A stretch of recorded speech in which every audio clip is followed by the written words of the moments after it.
So this is 5 Minutes with Al Young, the Executive Creative Director at St Luke's. Hi Al. Hi Mark, how are you? Yeah, I'm very good. You okay? Yes. Good. Can you give us a quick summary of your career to date? I guess so. I didn't go to art college. I'm unusual in not going to art college. I studied marketing, but I quickly realised that there's only one side of it that interested me, and that was marketing communications. So I decided that I wanted to go and be a creative guy. So after I've completed my college course, I went and did a D&AD workshop, and that was just such a brilliant move. So I met the most fantastic, really, really inspiring creative people, and I knew after 2 sessions this was the thing for me, and it bit me then, and I haven't looked back. If anything, I regret going to college at all. I wish at 17 I would have gone in, because I've had more fun and had more interesting conversations in agencies than I have anywhere else. Cool. So where after you done that, talk me through your kind of agency life cycle. Well, because I was before I did actually, if I go back a bit, before I did the D&AD workshop, I worked for a couple of small sort of provincial agencies, and I knew that I'd never be able to do the kind of work I wanted to, surrounded by those kinds of people. Not that they were bad people, there just wasn't any hunger or appetite for greatness there. And I really wanted to be surrounded by people who I thought were brilliant. So so doing the workshop showed me those people writ large.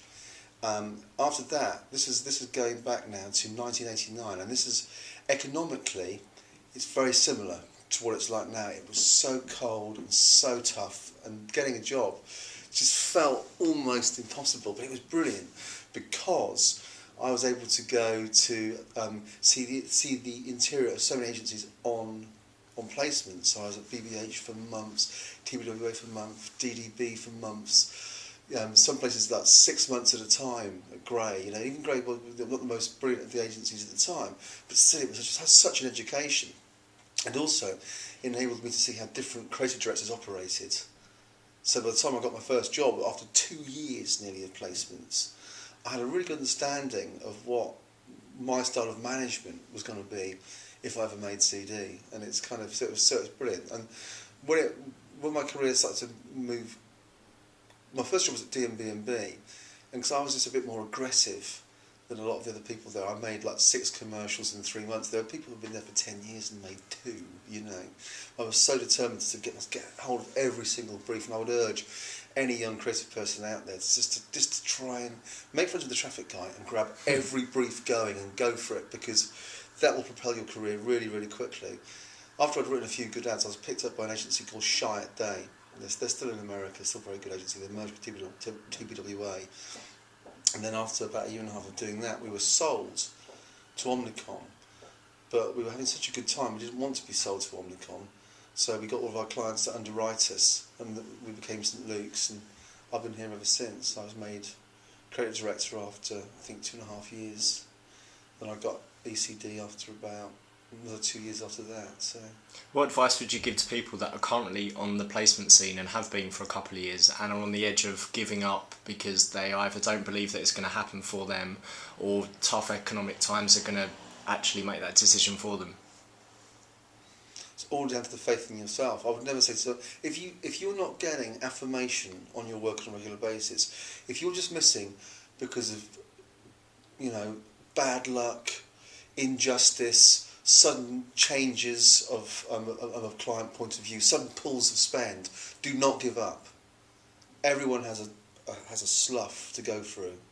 You've got to push through it. If no one cares about your ideas, if people are giving you a placement because they feel sorry for you and your book isn't very good, then maybe you should reconsider your career. But if you know in your heart you've got it, and you're getting enough affirmation from people you respect, you stick with the program. Do not get off the boat. Carry on. So back in the days when you were on placement, were they paid placements or were they...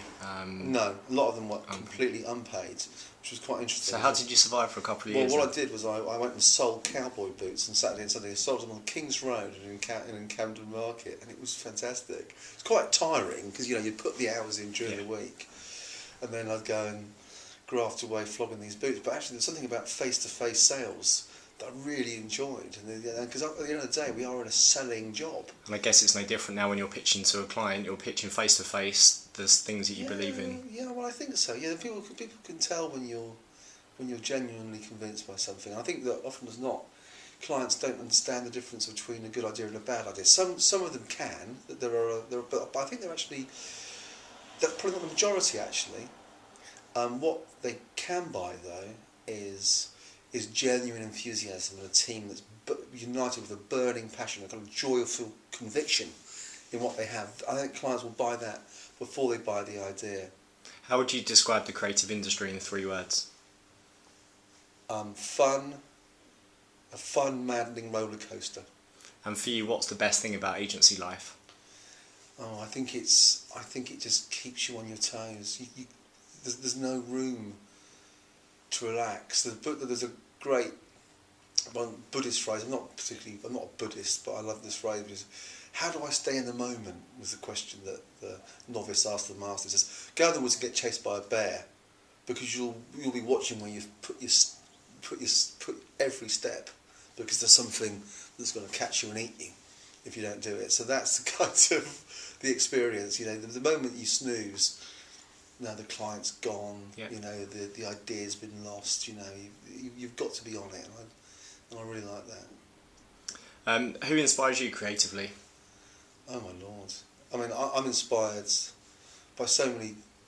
I would never say sort of I have some specific heroes. I've got lots of heroes, but I think that anyone who challenges accepted wisdom, and even then I have certain kind of amounts of accepted wisdom, received wisdom, and one of my juniors say, but why do you believe that? That's the moment of inspiration for me, because I've accepted something as being true, even though it's just a notion that I've got stuck in my head for some reason. I'm inspired by everyone and anyone who challenges received wisdom. Who's the most creative person you've ever had the pleasure of working with? Working with?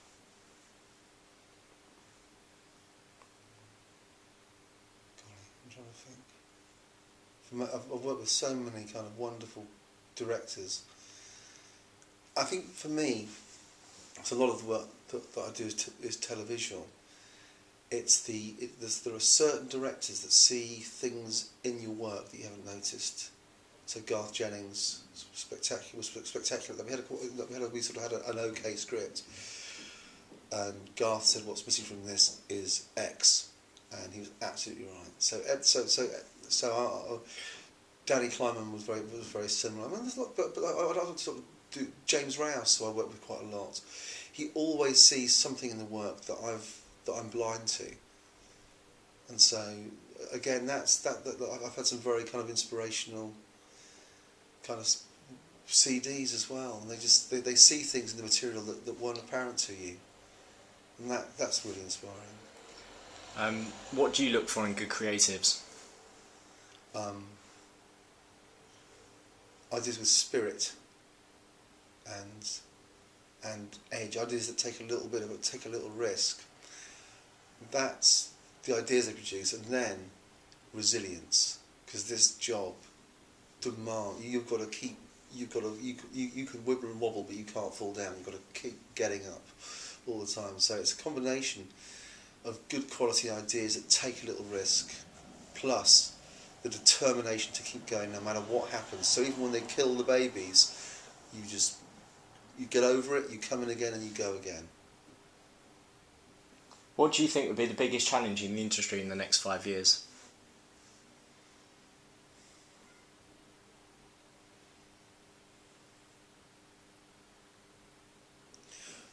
I don't see it necessarily as the future. I think the future as being such a challenge. We're already seeing a very natural consolidation of disciplines. I mean, I remember reading a book by a fellow called Howard Gossage. He was a brilliant creative guy in San Francisco. And at that point, there used to be print agencies and radio agencies and these newfangled TV agencies. And we've been through a decade really where creative channels have been in silos, and now they will be consolidated. More media neutral. Yeah. So I think the big challenge if there's a big challenge, is to get into the habit of not writing For a specific medium. For specific media, is to get an overarching idea that absolutely everyone involved, from digital to experiential to social media to outdoor to out of home media to all of these things, that everyone can go, wow, that's great. I can do my best work on that. Yeah. What's the biggest risk you've ever taken in your career? Biggest risk I've ever taken in my career. Apart from staying on the placement scene for 2 years? I don't know.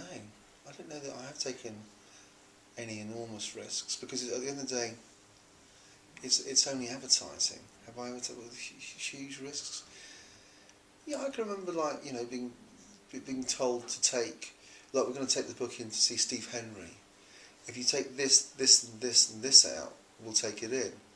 And I went, yeah, all right. I didn't take any of it out, and it was so satisfying to me when they said, "You little bastard, you didn't take out the things we told you to," and they were the things that Steve really liked. And so that was because I could have really burnt my bridges with this wonderful creative team at Howell Henry.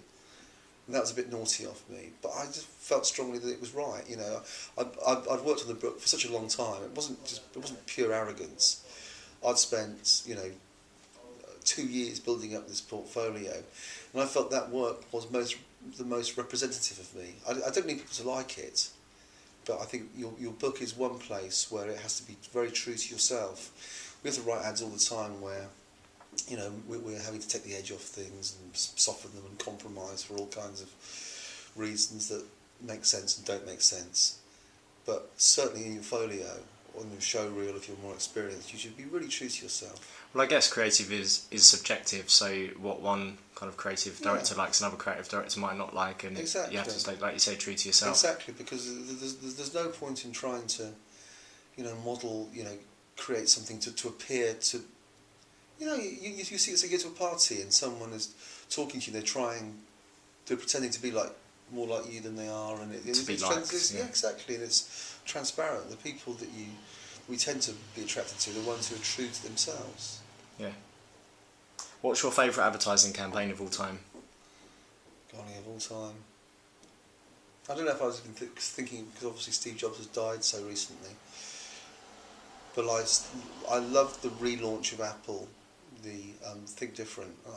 I think it partly because it plays straight into the philosophy of every creative person. We want to challenge the way people look at the world, and the whole Think Different campaign I thought was just marvellous, really, really inspiring. And they had no products at that point. What Steve was trying to do was engender a working philosophy that was going to change the world. And I loved it even before, and I've been in love with that campaign for, I don't know how old it is now. It must be getting on for 15 years old. Yeah, 15, 20 years or yeah, so. Yeah, it must be. But even before Apple became what it did become, this extraordinary business, I thought that was just fantastic. And to have that kind of affirmed by the phenomenal success of that brand just reaffirms it to me as a truly amazing campaign. So their brand positioning at the start was almost kind of ahead of its time in terms of... it's a stake in the ground. Yeah. That's what a great idea should be. And a great idea isn't merely an amusing piece of entertainment or a thought. It's an idea you can live by. It can get you out of bed in the morning. What are your interests outside of work? I like doing up old houses. There's something about breathing life back into spaces that I really enjoy. It's costly and time consuming, but I really enjoy transforming space, not as a property developer, not as a business interest, but just for the joy of. My wife's the same. My wife works at Tate. We really we see it as giving the house back its soul, if you like. So we look very carefully at the architecture of different periods. It's not always one period, but what really happened, then study it in great depth, and then make it look as lovely on the outside, in the inside, as it was on the outside, without creating museums. So that's one thing I really like doing. Cool. Let's move on to a quick fire round. Okay. Can Lion or D&AD pencil? Sorry? Can Lion or D&AD pencil? No, neither. In book and Can Brock. I've overseen Can Lion's been one. but no pencil. And I think it's so difficult to get one now, but you've got to keep going. Digital design or graphic design? I would go to digital. Creatives or suits? Creatives. Apple or Android? Apple. Degree or no degree? No degree. Retained work or pitch work?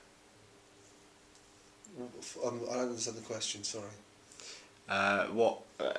Take it however you want to take it. What do I prefer doing? Yeah.